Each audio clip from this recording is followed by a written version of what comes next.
What's going on, LEGO Maniacs? It's Ty, the LEGO guy here, and welcome to another LEGO Stars review. Today we're actually taking a look at the brand new Mandalorian Starfighter that's set 75316.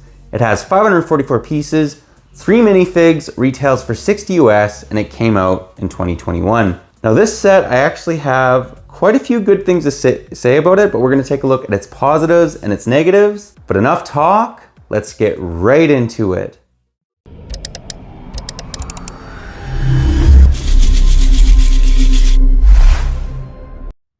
And to start off the review, we're actually going to begin by taking a look at the box art.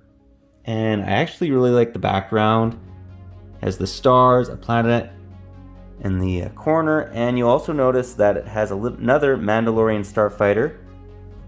And what I really like about this as well is check out the box art they're using in the top right corner. It's one of Ahsoka's troopers, and then on the bottom you'll notice all the Mandalorians that are included, and there's actually they're really well done. We're going to take a look at them later in this review. Let's move to the side of the box. It just shows the Starfighter, which actually lines up really well with the rest of the Star Wars boxes if you have them displayed like that. And then back here it shows the ship in landed form along with some of its play features. Obviously they're fighting. It does include one bad Mandalorian being Gar Saxon, which is nice. If you're a kid, you have someone to fight. On the top of the box it just shows again Gar Saxon, and on the bottom nothing too crazy, just the barcode. Overall though, pretty nice looking box. I like the fact that it's in space on one side and it's landed on the other. Let's now take a look at the set itself. And to start off the ship itself, we'll actually begin by giving you guys a 360 view.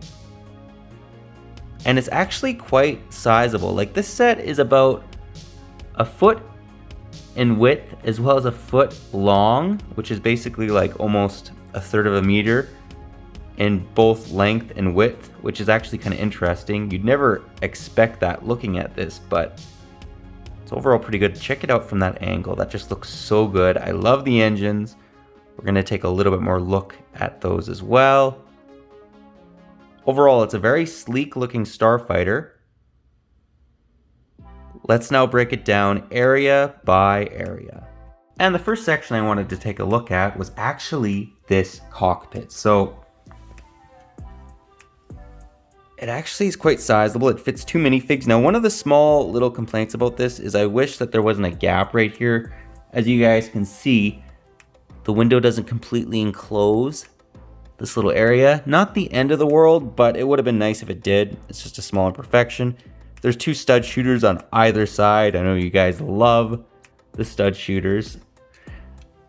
But the cockpit, as you can see, is quite sizable. There's a nice little computer piece in there. You can fit Bo-Katan as well as the Mandalorian in there. Well, not the Mandalorian, but a Mandalorian, I should say.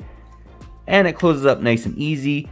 The other thing that's nice about it is just flat plates, so you don't have to worry about pulling the minifig off and it takes their legs off. You guys, if you own any Lego sets from like the 90s, you know what I'm talking about, even the 2000s.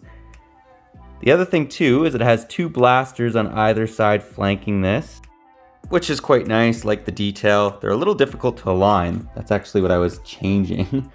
The other thing too, is just give you guys a side view of this ship. Very sleek looking, and as you can see, quite sizable. Like there's quite a bit of real estate on this ship. I love the overall design too of the wings. It was very tedious to kind of make, but the way it looks, I just think it looks awesome. It's probably one of the most, this is, for a set this size, this has a lot of greebling. I'd call this greebling just because it adds, you know, some detail to it, although it's not like wires or anything. Like, it's just, overall, just a good design, right? And then on the top here, you'll notice it has some stickers. There's actually quite a few stickers. Check out these engines. This just looks so good. Love the overall design of it. I mean, it's just simple. I'd love to light this set up is basically what I'm trying to say. Another sticker back here. Nothing too crazy. The ship also boasts 2 spring-loaded shooters. I like these a little bit more than stud shooters. They work like so. I mean, typical stud shooter, right? And let's just show you guys the underbelly of the ship. Pretty basic. There's not really any detail going on down here, but what I want to show off now is how this ship basically sort of lands. So if you want to stick it in landed mode, just lift it like so, and bang, now it's in landed mode. So it works really nicely. You just manually do it. One of the small faults I have with this set as well, besides the gap in the cockpit, is let's say you are to spin this ship and you want to stick it this way. The cockpit doesn't rotate. Now I do believe in the earlier model from 2012 it did. This one's, it's not the end of the world, but you have to manually twist it and then you have it like so. So if you wanted to show it in flight mode, which a lot of times these Mandalorians do that, they're moving all over the place. And yeah, I just think it would have been a nice inclusion, especially if you're a kid and you're playing with it. You don't want to have to constantly move it depending on which way it's flying. Overall, we're getting pretty picky. It's still a pretty awesome set. Love the design of it. And for the most part, I'd probably always display it like so. But yeah, that pretty well does the ship. Let's now take a look at the minifigs. And here we have the 3 minifigures that are included. And I have to say, these are some of the best looking LEGO Star Wars minifigures I've ever seen. On the far right, we have Gar Saxon. In the middle, we have Bo-Katan. And on the far left, we just have a Mandalorian soldier. Give you guys a 360 view of them. There's just so much detail going on. Now, they don't have any arm printing, but that's basically the only thing they're missing. Bo-Katan also has back face printing, which we'll just show that off right now. You can see that she's angry. And while we're back here, we'll actually show off their back torso printing, which is very, very detailed. I love the fact that the Mandalorian soldier and Gar Saxon both look to have like somewhat damaged armor. It's been worn. Bo-Katan obviously keeps her armor a little bit better.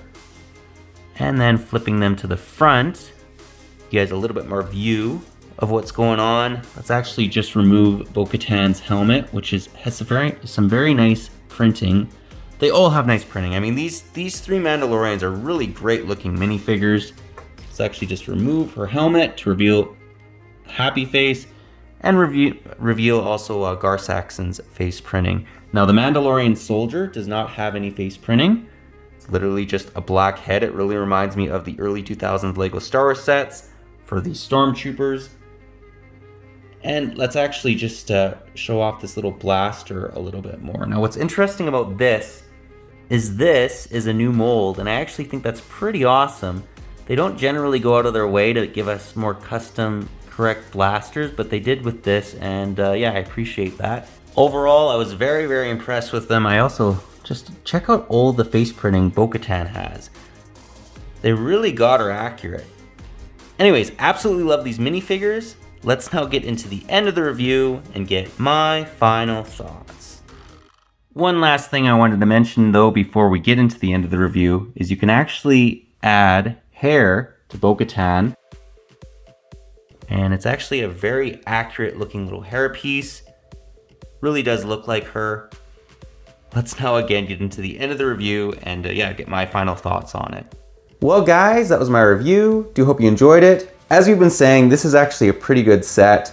Very few negatives. I mean, the one is that, you know, when you rotate the ship, it doesn't just come down on its own. I really wish that they maybe would have put that in with this set, because I do believe, again, that they did it with the previous model, whereas when you rotated it, you know, when you're holding the ship like this, and you decide to go like this, the cockpit would also spin, but you got to do it manually. It's a small imperfection though, besides that, and again, that's a small little flaw. This set's really, really good. The minifigs are awesome. The ship itself, I think, is better than the previous model. I'd like to do a comparison of the two though, just because I think the overall color scheme of this, I think, is a bit better. The older one had a lot more white in it, which I'm not too on board with. I think light gray is more accurate. But let me know what you guys think about this one, if you like it, if you don't, any areas you think they could maybe improve on it. I just think for what it is, it's pretty good. And you can fit 2 minifigs in it as well. Again, the fact that you get, you know, some of the bad Mandalorian or one of the bad Mandalorians and, you know, 2 of the good ones, I think is also great. I love the fact that we're getting so many new Mandalorians with, you know, the Mandalorian and, you know, season 7 of the Clone Wars. But yeah, that's all I got for you today. But if you like this video, leave it a thumbs up. If you're new to the channel, definitely consider subscribing and click that bell so you're notified for any future LEGO Star Wars reviews, comparisons that we do. We do one of them basically every Tuesday, and yeah, I really enjoy doing them. It's also awesome to take a look at the brand new themes and see what the sets are all about. But yeah, that's what I got for you again. But thanks again for watching, and I'll catch you on the next one.